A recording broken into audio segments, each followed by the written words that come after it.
Hi hello ನಮಸ್ಕಾರ. ಯಾರೆಲ್ಲ ಈ ವಿಡಿಯೋನ ನೋಡ್ತಾ ಇದ್ದೀರೋ ಅವರೆಲ್ಲರಿಗೂ ನಮಸ್ಕಾರ.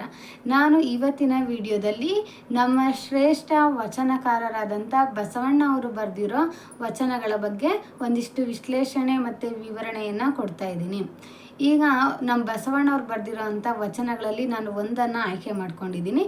ಏನಪ್ಪ ಆ ವಚನ ಅಂತಂದರೆ, ಈಗ ನಮ್ಮ ಜನ ಹೇಗೆ ನಡ್ಕೋತಾರೆ, ಅವರ ಆಚಾರಗಳು ವಿಚಾರಗಳು ಹೇಗಿದ್ದಾವೆ, ಅವರ ಮನಸ್ಥಿತಿ ಹೇಗಿದೆ ಅನ್ನೋದನ್ನು ಒಂದು ವಚನದ ಮೂಲಕ ಹೇಳಿದ್ದಾರೆ. ಅದನ್ನು ನಾನು ಇಲ್ಲಿ ಹೇಳೋ ಒಂದು ಸಣ್ಣ ಪ್ರಯತ್ನವನ್ನು ಮಾಡ್ತೀನಿ.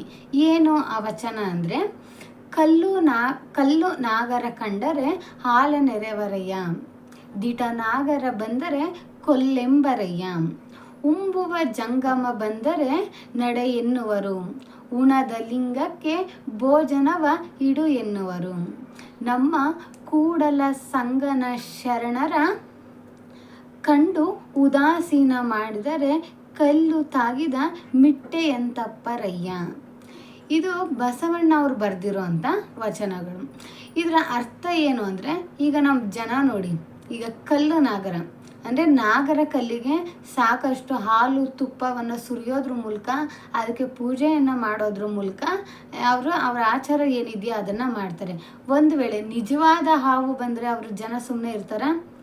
ಆಗ ಅದನ್ನು ಹೊಡಿರಿ ಬಡಿರಿ ಸಾಯಿಸ್ರಿ ಅಂತ ಹೇಳ್ತಾರೆ. ಕಲ್ಲು ನಾಗಕ್ಕೆ, ಈ ನಾಗರ ಕಲ್ಲಿಗೆ ಎಷ್ಟು ಬೇಕಾದ ಪೂಜೆ ಪುನಸ್ಕಾರಗಳನ್ನು ಮಾಡ್ತಾರೆ. ಅದೇ ನಿಜವಾದ ಹಾವು ಬಂದರೆ ಅದನ್ನು ಸಾಯಿಸ್ರಿ ಅಥವಾ ಒಡೆಯೋದಕ್ಕೆ ಅವರು ಮುಂದಾಗ್ತಾರೆ. ಮತ್ತು ಈಗ ನೋಡಿ, ಯಾರಾದರೂ ಭಿಕ್ಷೆ ಅಂತ ಬೇಡೋದಕ್ಕೆ ಬಂದರೆ ಅವ್ರಿಗೆ ಏನನ್ನೂ ಕೊಡೋದಿಲ್ಲ. ಅನ್ನ ಇರ್ಬೋದು ಅಥವಾ ಊಟ ತಿಂಡಿ ಇನ್ನೊಂದು ಮತ್ತೊಂದು ಏನೇ ಇರ್ಬೋದು, ಏನನ್ನೂ ಕೊಡೋದಿಲ್ಲ, ಅವರನ್ನು ವಾಪಸ್ ಕಳಿಸ್ತಾರೆ. ಅದೇ ಈ ಕಲ್ಲು ದೇವರ ಮುಂದೆ ವಿಧ ವಿಧ ಭೋಜನಗಳನ್ನು ಮಾಡಿ, ವಿಶೇಷವಾದಂಥ ಆಹಾರಗಳು ತಿಂಡಿಗಳನ್ನು ಮಾಡಿ ಆ ದೇವರ ಮುಂದೆ ಬಡಿಸ್ತಾರೆ. ಇದು ನಮ್ಮ ಜನ ಮಾಡ್ತಾ ಇರೋಂಥ ತಪ್ಪು. ನಿಜವಾದ ದೇವರಿಗೆ, ಈ ಕಲ್ಲು ದೇವರಿಗೆ ಎಲ್ಲವನ್ನು ಕೊಡ್ತಾರೆ. ಆದರೆ ನಿಜವಾದ ಒಬ್ಬ ಮನುಷ್ಯ ಹಸಿವು ಅಂತ ಬಂದರೆ ಆತನಿಗೆ ಏನು ಕೊಡೋದೇ ಇಲ್ಲ, ನಿರಾಕರಿಸ್ತಾರೆ. ಹಾಗೆ ನಮ್ಮ ಜನ ಈಗ ನೋಡಿ, ನಾವು ಕಲ್ಲು ದೇವರಿಗೆ ಏನು ಬೇಕಾದ್ರೂ ಮಾಡ್ತೀವಿ, ಆದರೆ ನಿಜವಾದ ದೇವರಾಗಿರುವಂಥ ತಂದೆ ತಾಯಿ ಮನೆಯಲ್ಲೇ ಇರ್ತಾರೆ. ಆದರೆ ನಾವು ಯಾವತ್ತೂ ಅವ್ರನ್ನ ಆಶೀರ್ವಾದ ಕೂಡ ಪಡ್ಕೊಳ್ಳೋ ಅಂಥ ಕೆಲಸವನ್ನು ನಾವು ಮಾಡೋದಿಲ್ಲ. ಕಣ್ಣಿಗೆ ಕಾಣೋ ಅಂಥ ದೇವ್ರಿಗೆ ನಾವು ಏನನ್ನು ಕೊಡೋದೇ ಇಲ್ಲ. ಎಷ್ಟೋ ಜನ ನೋಡಿ, ತಂದೆ ತಾಯಿನ ಸಾಕೋಕ್ಕಾಗದೇ ಇರೋರು ವೃದ್ಧಾಶ್ರಮದಲ್ಲಿ ಬಿಡ್ತಾರೆ. ಆದರೆ ಅಲ್ಲಿ ಕಣ್ಣಿಗೆ ಕಾಣದೇ ಇರೋವಂಥ ಕಲ್ಲು ದೇವರಿಗೆ ಎಷ್ಟು ಬೇಕಾದರೂ ಖರ್ಚನ್ನು ಮಾಡ್ತಾರೆ. ಆದರೆ ನಿಜವಾದ ದೇವರಿಗೆ, ತಂದೆ ತಾಯಿಗೆ 10 ರೂಪಾಯಿ ಖರ್ಚು ಮಾಡೋದಕ್ಕೂ ಕೂಡ ಜನ ಹಿಂದೆ ಮುಂದೆ ನೋಡ್ತಾರೆ.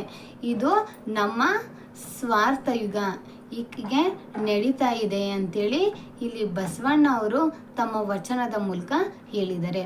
ಮತ್ತು ಇನ್ನೂ ಒಂದು ಕಡೆ ಹೇಳಿದ್ದಾರೆ, ನಿಜವಾದ ದೇವರು ಅಂದರೆ ಯಾರು ಅನ್ನೋದನ್ನು ತನ್ನ ವಚನದ ಮೂಲಕ ಹೇಳಿದ್ದಾರೆ.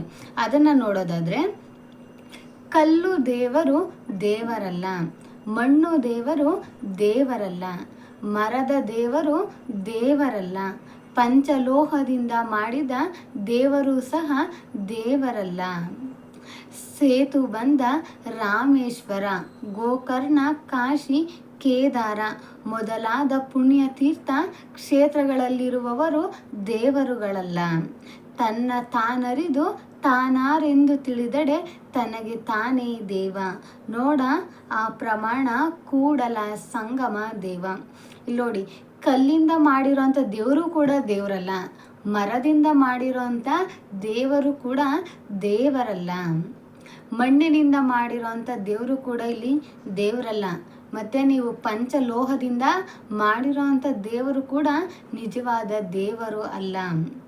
ಸೇತು ಬಂದ ಈ ರಾಮೇಶ್ವರ, ಗೋಕರ್ಣ ಮತ್ತು ಕಾಶಿ ಇಲ್ಲೆಲ್ಲ ಇದ್ದಾರಲ್ಲ ದೇವರು, ಅವರು ಕೂಡ ನಿಜವಾದ ದೇವರಲ್ಲ.